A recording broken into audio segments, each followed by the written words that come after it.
Hello, everybody, and welcome to another episode of United Talks podcast. Today, we're back again with another tactical analysis. Basically, how Michael Carrick, the chess master, actually, defeated Everton.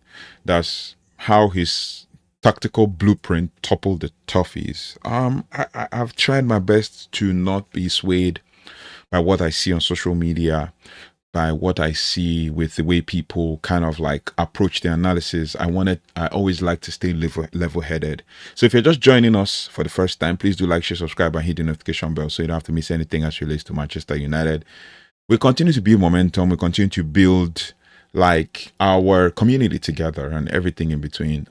So yeah, we try to stay level headed, and you know how we do it on this channel. You might not like our opinion, but we will not try to force our opinion on you. Instead, we would like to kind of analyze it with you so we don't have to kind of change your opinion or try to make things even really. So we try to give you tactical analysis and break things down. So yeah, welcome back to United Talks podcast.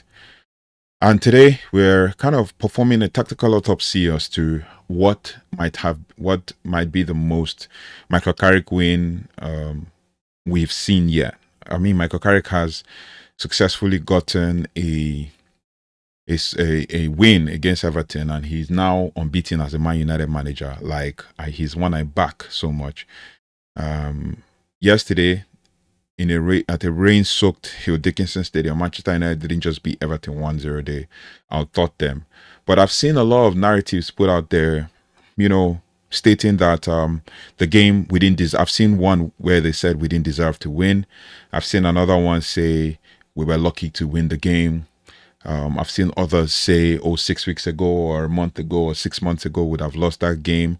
Under Ruben Amorim would have lost the game, and everything in between.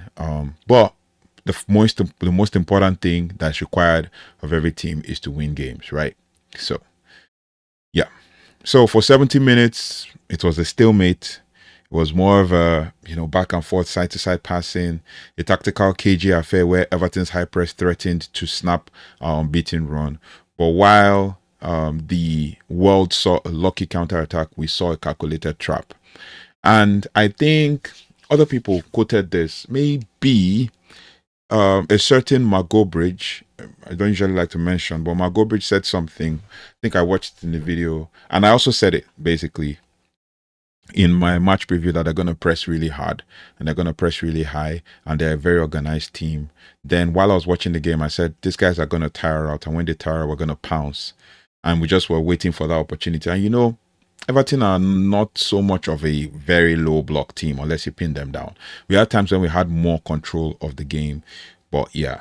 So we saw the quarterback vision of Matheus Cunha, the unselfish maturity of Brian Bomo, and the surgical precision of a man who is quickly becoming the most feared substitute in world football, and that is Benjamin Sesko, the super sub. We saw that situation where it felt like, we had the opportunity and we had to find a way to beat Everton's press, and we took advantage of that. And yeah, so in this deep dive, we're going to be looking at the goal. We're going to be looking at why and how did Carrick neutralize David Moyes' midfield, and why did we intentionally cede possession in the second half. These are the questions. Whether intentional or unintentional, we're going to analyze it. And how is the Lammens wall changing the way United defend, especially with regards to how we dealt with 10 corner kicks, right? Now, if you want to understand how United finally cracked the top four, you are in the right place. So we're going to kind of break it down. We've been in and around the top four. Now we're 3 points ahead of other teams who have dropped points and all of that, and they're playing catch up right now. So we need to just continue this momentum against Crystal Palace. Now, the first point we're going to talk about, or first phase of this video, is the midfield stalemate. But before we get into that, which is what happened in the first half, before we get into that, we're just basically going to go to our board to kind of get an idea of what we were seeing in the game and what we saw. So I've kind of set the board in such a way that this is kind of like where the team sheet, where everybody was kind of in the team sheet. So as you can see, The number 4 here is going to be Leny Yoro. The number 5 here, this is an allowance, number 1, right? Number 4 is Leny Yoro. Number 5 is Harry Maguire. Number 3 is Luke Shaw. Number 2 is Dalot, obviously. Number 10 is Casemiro. Number 6 is Kobbie Mainoo. Then number 8 is Bruno. Number 7 is Cunha. Number 11 is Ahmad. And number 9 is Mbeumo, right? Now, that is basically how 4-2-3-1. 4, 1, 2, 3, 4, 2, 3, 1. So that was what was happening. But now, in the Michael Carrick formation, we always say that Michael Carrick always plays with an asymmetric 3-2-5. So in this formation, this is what we saw for the most part. And I have the stats to back it. And I'll show you what I mean. This is what we saw for the most part. 3-2-5. And you had a Maguire on this side. I mean, a Yoro on this right side, a Maguire on this side. Because you could see there were times, and Shaw here, you could see that there were times when Yoro came to this part to defend and came to this area. So this is what we kind of saw for the most part. And at some point, this is Casemiro and this is Mainoo. Mainoo was here. And then Casemiro was here. That's why you will see that Casemiro had the most touches in the game, because everything was going through him. Right, everything was going through him. He had 105 touches. Mainoo had, the most passing of any player that played 45 minutes, which was also a good one. But then, I mean, you cannot go beyond, talking about the impact of how the team lined up. At some point, you also had an Mbeumo who dropped back like this, and you had an Ahmad who was trying to take players down, and a Bruno who was, hovering around this area like this, right? So these were the things that we noticed during the game. And I mean, it's there for all to see. I mean, you can always go back and check. Cunha was very much in this area. And at some point, Cunha was here, and Ahmad, and then Dalot was very, very much high. And Ahmad came to this part, like in the first part of the first half. But then, obviously, he still stayed stuck here. And Dalot was here, because you could see where he got the shot from was here, right? And Cunha was, for the most part, here, or dropping deep, or going high, or even here.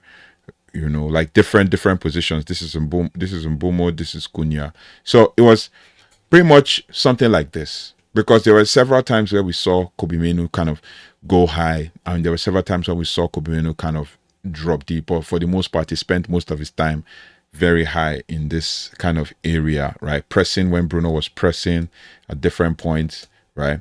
And all of that. So these were the things that we kind of noticed in the game overall. But then, back to what Michael Carrick did, he basically started with the setup, right? Carrick, went to the system designed to frustrate. Everton was playing at home, and they wanted a scrap. They wanted to use Thierno Barry and James Garner to turn the game into a physical battle.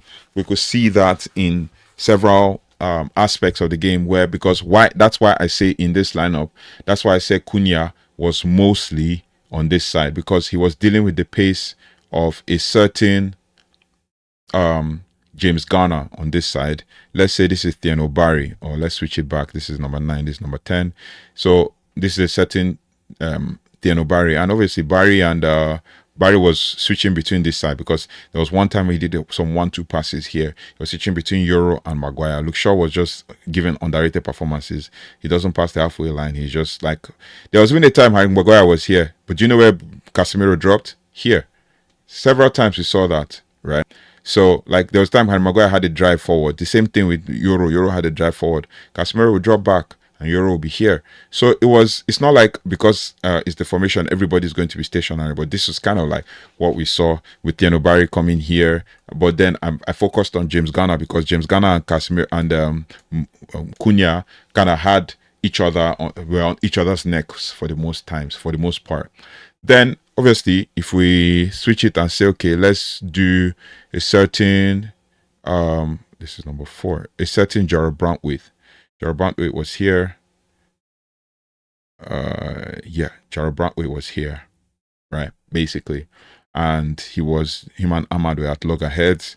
And then you have a certain Tarkowski, Michael Keane and Tarkowski, and all that. So Everton were playing like a 3, kind of like a 3 at the back, with this guy more higher. But then when they're attacking, this guy is up like this.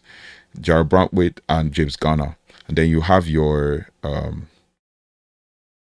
what's his name? You have your Irebunam and your Rebunam and your Idrissa Gay. So just giving you basically the thought process around, you know, what we noticed in the game, right? So that's pretty much what I could tell you basically was happening in the game. So back to how Man United was lining up in the game. Early on, Everton went for the throat within seconds. Thierry Barry was on Senna Lammens. He was on Senna Lammens' toes, but I mean, like, this was like after the kickoff, right? We look at the positioning of Mainoo and our pivots in Casemiro. We talked about this just now. Instead of panic clearing, United used triangular recycling. We invited Everton onto us. This is kind of like to deal with the press resistance. We invited Everton onto us to create space behind the aggressive midfield of Gay and Dewsbury Hall and Team Irebunam.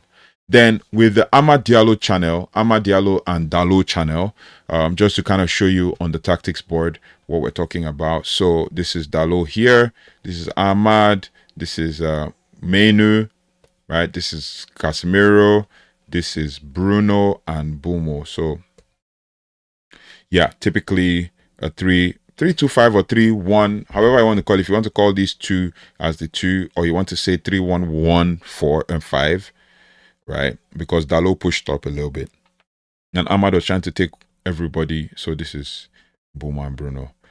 And I'll show you, like, I'm not showing you this basically without showing you evidence. I'll show you the heat maps, and you can find the heat maps anywhere. You can find it on FOTMob online and all of that. Use the web browser, don't use the app. If you use the app, you're not going to see all of the details.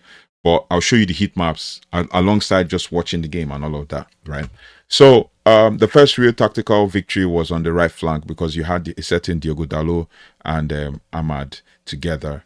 On the right flank, Diogo Dalot wasn't just playing as a fullback; he was an auxiliary playmaker. He was that kind of like that whistling strike, you know, that he had from this spot here was basically that, you know, pulled Everton's defense apart narrowly, and that was from a corner kick that came by stretching the pitch. Carrick forced Everton to run more miles in the first half than they wanted to. Obviously, they were pressing really high, so we're moving the ball side to side. And let's not take that away, because that was what Man United was doing, and it was a slow burn tactic, tiring the Toffees out for the eventual kill. And Michael Carrick said he was not impressed with what happened, because most of the things he wanted to achieve was not what he achieved eventually, because some players were doing some things, but he didn't want to call out anybody for that and all of that. But many people might take advantage of whatever he's saying. Then obviously the second phase of this whole attack was the pressure, to absorb the pressure. Michael Carrick tried to absorb the pressure. This was in the second half. This was where the game got interesting. After the break, Everton upped the intensity. They took control of the second half. For a 10-minute spell in the second half, they had 71% ball possession, right? And then for about 20 minutes, they had around 60-65% ball possession. They had a better game. They controlled the possession. They saw low blocks from Idrissa Gay and Team Irebunam and Dewsbury Hall, and they were knocking on our door, right? Now, obviously, the low block discipline was what was key, even though I didn't expect a team like Manchester United to be given low block. But many managers would have panicked and pushed the line higher. Carrick did the opposite. He dropped the team into a 4-4-2 shape, which you can see on the board, just to give you a sense of an idea of what really happened eventually when we were kind of defending in what looked like a low block. You also had a certain you had a certain Amad dropping deep to help the defense as well. So what looked like a low block, you had this when we're pressing. And you see videos, there are videos out there, because of copyright, we're not going to show. I think we managed to show some, but because of copyright, I'm not going to show that. But in this, we can show that when the tactical board, right? So he dropped to this shape of 4-4-2, where you had, the team like literally in this 4-4-2 shape, right? And then obviously we allowed Everton to have the ball in the non-dangerous areas, and that is in the area where there's 4-4-2. So kind of like a mid to low block formation. So in this area where Everton were holding the ball. We had allowed them have the ball. But when it came to this area, we didn't allow them have the ball. So these were the things that we kind of noticed in the game. So we didn't allow them come closer to the box, but we allowed them have the ball, and we're pressing on them in the non-dangerous areas, as I said. Then the Lammens Factor was another aspect of the game that we noticed. Tactically, having Sander Lammens in goal changed the defensive geometry. The Belgian school of goalkeeping emphasizes proactive positioning. The Michael Keane pile driver, which was the shot that Michael Keane took from somewhere around closer to the 18 box, just to look at the area. So Michael Keane took a shot from somewhere around this area, right? He took a shot and it was a pile driver, right? And then we were all there to see it. But then, it all boiled down to, how Lammens already moving toward before the strike. Like, he already saw the strike early, moved towards it. And that's very good for a young goalkeeper who is 23, right? Moving towards the strike by having a keeper who commands his box, makes big saves look routine.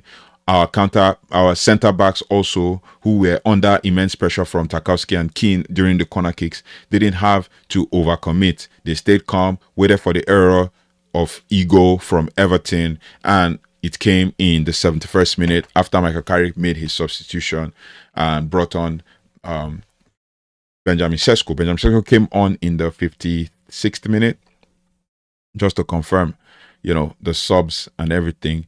Benjamin Sesko came on in the 56th minute, I think, because I looked at the time and I'm like, okay, why is Carrick making this sub? And obviously, like in the 58th minute, Sesko came on for Ahmad, because obviously the Ahmad situation wasn't working for him. And then obviously, so let's talk about the goal. Basically, phase 3 was the 71st minute masterclass, the counter attack, this is where Man United thrive most of the time. So we'll talk about the goal. This wasn't a hoof and hope clearance. This was a choreographed transition. Cunha's vision was number one, was what was key in this one. The move starts with Cunha. Now, before that, I think Everton, through Idrissa Gueye, had a cross into the box. We've seen that video multiple times. It's on our TikTok channel, so you see it in the match review video. Everton had a cross from Idrissa Gueye, blocked by Harry Maguire, into Benjamin Sesko, who eventually passed the ball back to Shaw. And then when Shaw got the ball, he passed it quickly to Cunha. Cunha held off one player. I think that player is Team Irobunam. Let's see. Team Irobunam came off in the 79 minutes. So Team Irobunam, he held off Team Irobunam and played that cross, played that ball, just a long ball that basically led to the chance that Mbeumo had, right? I would have loved to show you the tactical board, but it's a lot of explanation, but just to give you just a mental picture of what happened. And most of you must have watched the game, so we're just giving you a tactical analysis. Brian Mbeumo gets the ball. He's 1-on-1 with Michael Keane. Basically, after Cunha gets the ball, the spatial awareness, obviously, let's just talk about Cunha for a bit.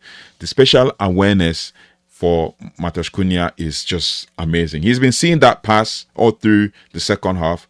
He tried it once, and I think the pass didn't go because it was blocked. Right now, Cunha had obviously a frustrating afternoon. Up to this point, nobody's taking that away.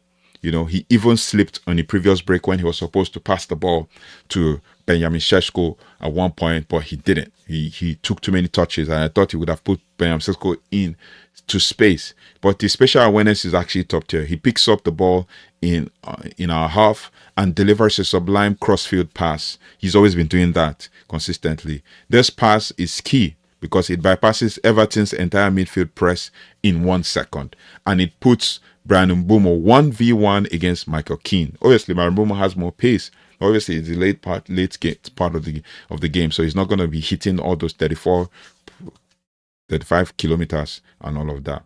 And then Mbeumo gets the ball and is 1-on-1 with Michael Keane. In the past, a United winger might have tried to beat and shoot, obviously, from a tight angle, but under Michael Carrick, this extra pass philosophy is king. Mbeumo squares him up, waits for the overlap, and then lays it off, invitingly. Such a well-timed pass, Now, let's talk about the Sesko factor. Now, the Sesko factor is that, obviously, there's something I'm going to read to you guys, and that comes from the stats. I mean, like what, we don't give you stuff without stats. Sesko's sprint for that goal was one of the fastest of the season. I didn't even clock that, but I thought about from where he got the first pass to where that pass excuse me, to where that pass landed.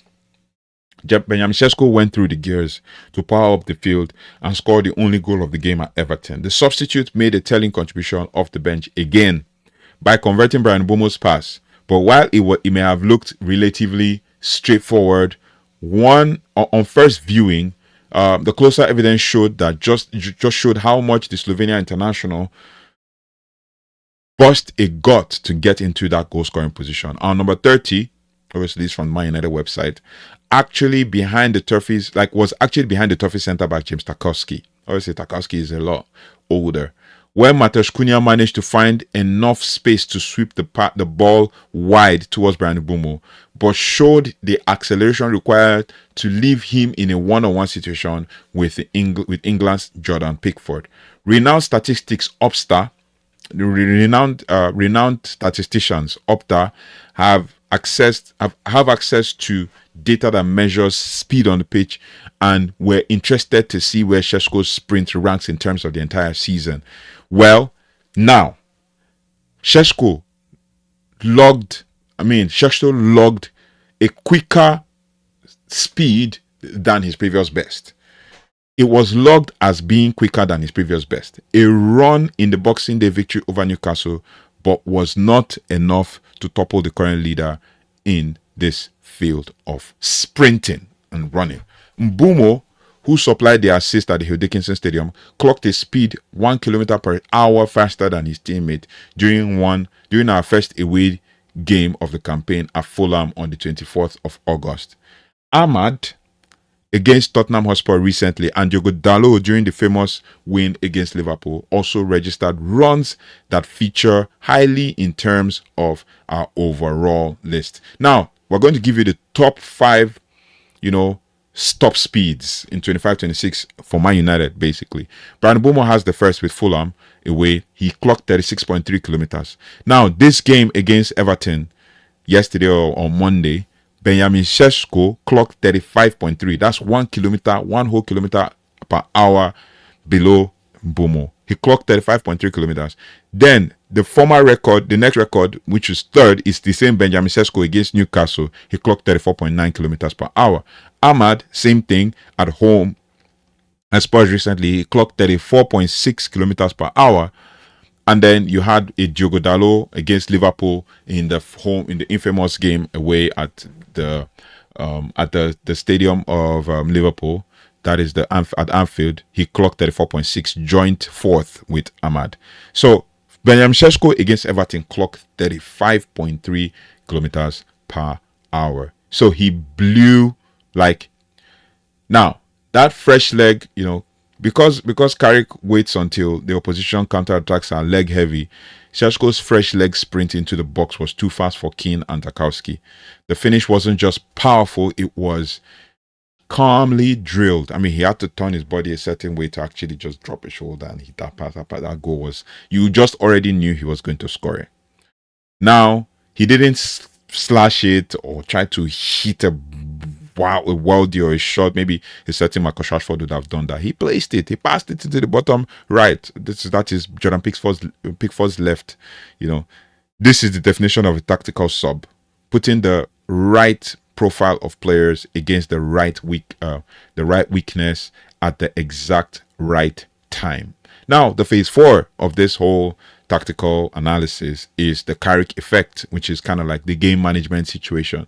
The final 15 minutes actually showed how much this team has grown. Everton threw everything at us: the kitchen sink, the corner kicks, the theatrics, everything, including Tariq George off the bench. And in what we'll call the Amorim era at some point, we've seen this against Bournemouth, so I'm not going to lie. I'm not going to come here and say, oh, it's a lie. We've seen this against Bournemouth.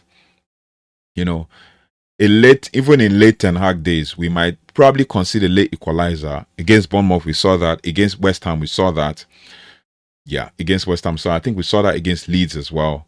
We will consider late equalizer here, but Michael Carrick didn't just go into a shell shock, right? We actually kept our shape better after scoring.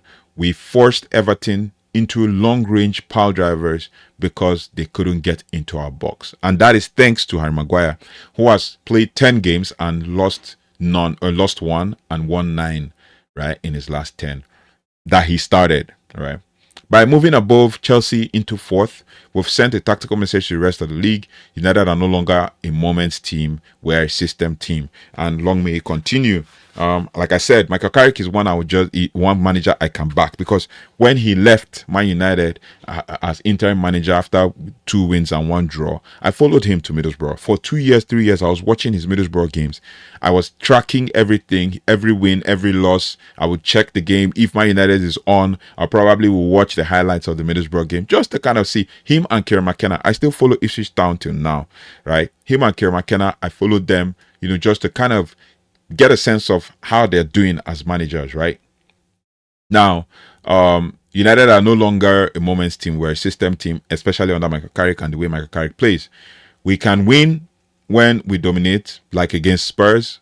Also, we can drop points when we dominate and we don't finish our game. We don't finish our goals or our chances.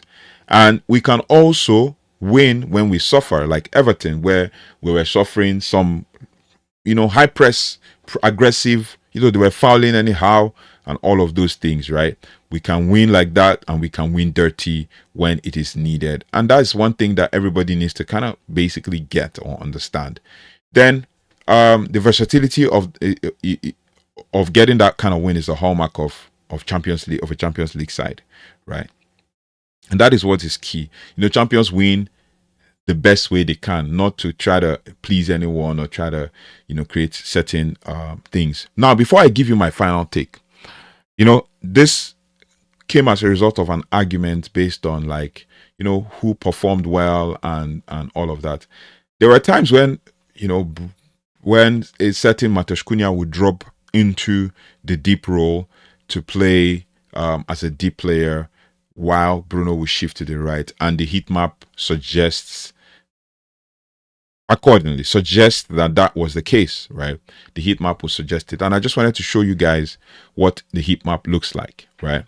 So with regards to that, you can see the heat map here, that this is Mainoo's heat map. And Mainoo, if we're going to be very honest, Mainoo had a bad game on the day.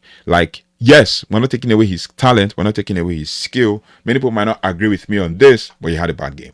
And that is a fact, right? You look at his heat map, he was more concentrated in the attacking third and less in the defensive third. So he didn't have so much of defensive application in the team or support in the team. So he was more on the attacking third than in the defensive third, and then all over the pitch, basically. Now you look at his touches. He had 75 touches. You look at his minutes played. He played 90 minutes. Now look at his XG. Yeah, accurate passes, I think it was the most when it came to accurate passes. He had 50 or 52, which is 96%. But also, you look at the defensive contributions, is 9. And I always look at defensive contributions when I'm looking at things before I make my judgments on any player and their performance, right? Especially in the midfield where we require Kobbie Mainoo to deliver, right? Touches in the opposition box, nil, nothing, zilch. Successful dribbles, 0 of 1. Yet he was supposed to be involved in the attacking third. Not a criticism of Kobbie Mainoo. It's just one of those games where you say, okay, it's just one of those bad games, right? Everybody can have a good game and everybody can also have a bad day at the office, but it's still good. It's part of football, right? And he learns. He's 20. He has a lot to learn, right? But then, obviously, successful dribbles, I think it's more than he attempted 2 successful dribbles. I'm seeing one here on Fortmore, but from my recollection, he attempted 2 successful dribbles or 3, because there was one in the first half where he ran into a cul-de-sac on the left side of the field, and there was one in the second half where him and Bruno were running at speed, and Bruno gave him the ball so that he can get a 1-2, and he ran into a cul-de-sac, tried to dribble 3 players, and he was dispossessed. Hence why he was dispossessed twice here. But I think he was even dispossessed 4 times, because I remember one of the other times So the first two, the two is the cul-de-sac. He tried to dribble and he lost those ones. Then he was dispossessed 2 more times on the field. I think where he was trying to get the ball, and then I think Casemiro passed the ball too heavy to him, and then he got dispossessed. With regards to tackles, Mainoo had 2 tackles, 1 block, 3 clearances, 2 header clearance, no interception at all. So it was, like I said, the heat map shows he was not particularly involved when it comes to the defensive aspect of things. He was dribbled past once. He attempted 9 ground duels and won only 4. That is 44%. He attempted 3 aerial duels and won only 1, and that is 33%. Now, we contrast it with Casemiro. Very much an underrated performance. You can see where his heat map is. His heat map was concentrated so much in the defensive area, but you can still see some of the other aspects of his heat map in the attack as well. And he's 34, right? He had the most touches. I was checking everybody's touch and everything. He had the most touches, 105 in the entire game, played the full 90 minutes, right? You look at his defensive contribution. I want you guys to see with me Casemiro's defensive contributions. You look at that, 15 defensive contributions. 15, right? 105 touches. He didn't have a touch in the position ball because he was involved defensively. Then 1v1 successful dribble, he got 100%. Passes into the final third, which is key. You can see the heat map. Passes into the final third, 16. 1 of 1 accurate crosses, 6 of 11 accurate long balls, and was dispossessed once. Obviously, just like Kobbie Mainoo. I think Kobbie Mainoo was dispossessed 3 times. He was dispossessed once, maybe twice. Now, with all of his defensive contributions, he had 4 tackles, 1 block, 2 clearances, 2 headed clearance, 0 interceptions, 8 recoveries, and 3 times he was dribble past. But look at his ground duels. 7 of 12 ground duels, 58%. Aerial duels, 3 of 10, 30%. Right? He was involved in 10 aerial duels. He won 3 of them. He was fouled twice, just like Kobbie Mainoo, and he committed 1 foul. So these are the things. And then I talked about Matheus Cunha, dropping deep to kind of create.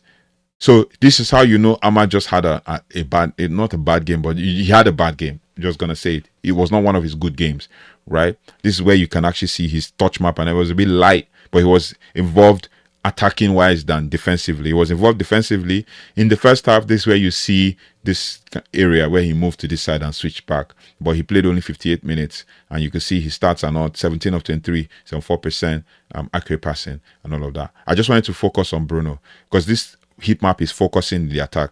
Now, when Cunha dropped to this side to receive the ball, Bruno moved to this side. That's where you see he was more focused on this area for the most part of the game, his area of the field. So it felt like we're playing like a 3, and then obviously he was focused on this side when he moved to the right. I think when Bumo shifted to the middle, and when Ahmad was off as well, he was here trying to put crosses in and all that. But Bruno was all over the pitch, and he played the full 90 minutes.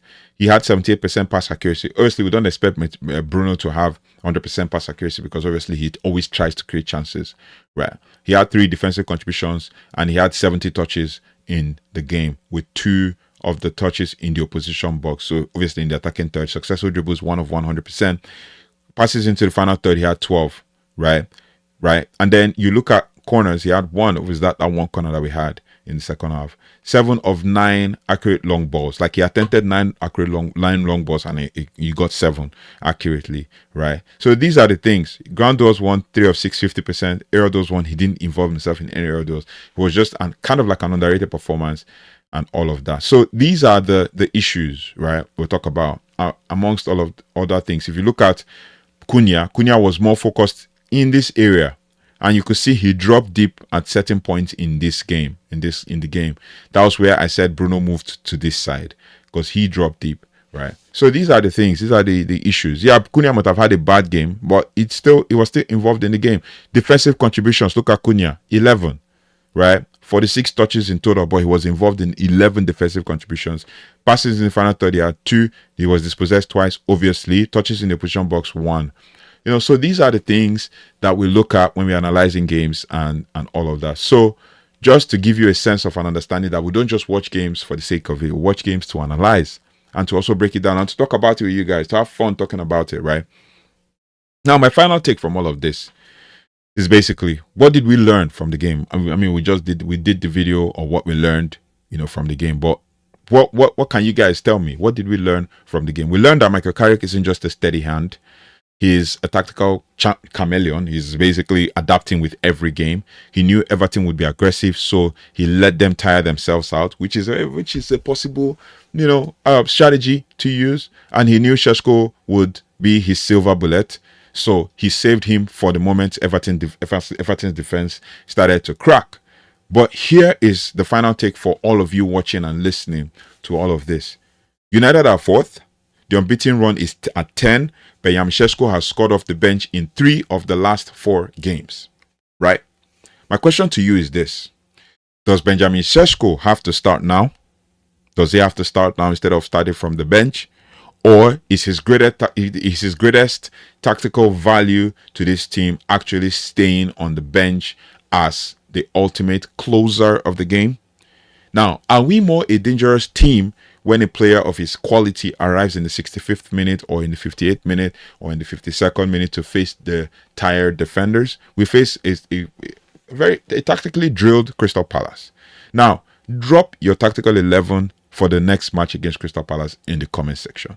Does Cunha stay as the false 9, or does Mbeumo become the false 9, or do we drop a certain Ahmad to create, or basically, do we use Cunha to create the chances, or do we go full frontal like with Sesko from the minute 1? What do you guys think? Does Sesko being in the starting lineup change the dynamic of how we play? Because I know that the reason why Michael Carrick didn't start Sesko is because of the fact that he didn't want Everton to control how we attack the game. Right? Now, I'll be in the comments with you guys, debating and kind of having conversations, sensible ones. So hit the like button if you're enjoying this live in the top 4, and make sure that you're subscribed to United Talks podcast for the best tactical analysis on the planet. We try our best, and I take inspiration from top content creators online that you can see, but we try our best to break it down tactically. Until the next one, don't forget to like, share, subscribe. Hit the notification bell so you don't have to miss anything as it relates to Manchester United. We are united, we are unbeaten, and we are coming for that Champions League spot. So, glory, glory, Manchester United. Thank you so much for watching. Thank you much for liking, sharing, and subscribing. If you haven't already, please do like, share, subscribe once again, and hit the notification bell so you don't have to miss anything as it relates to Manchester United. I'll see you on the next one. Take care, goodbye, and God bless.